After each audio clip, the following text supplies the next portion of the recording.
जगन्नाथ सांग मैंने जय जगन्नाथ सांग मैंने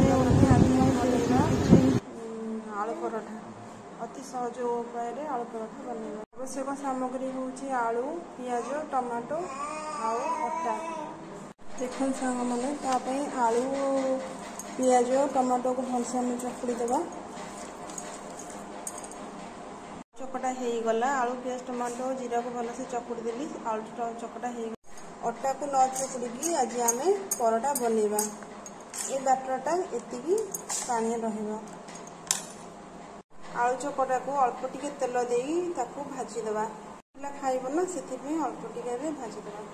पड़ा से फुटीगला आलू चकटा पकईदेवा खोलीदेवा।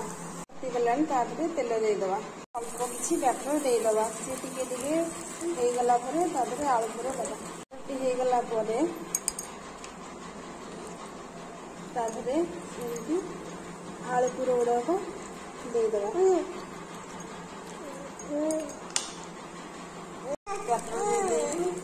कवर करदेवा।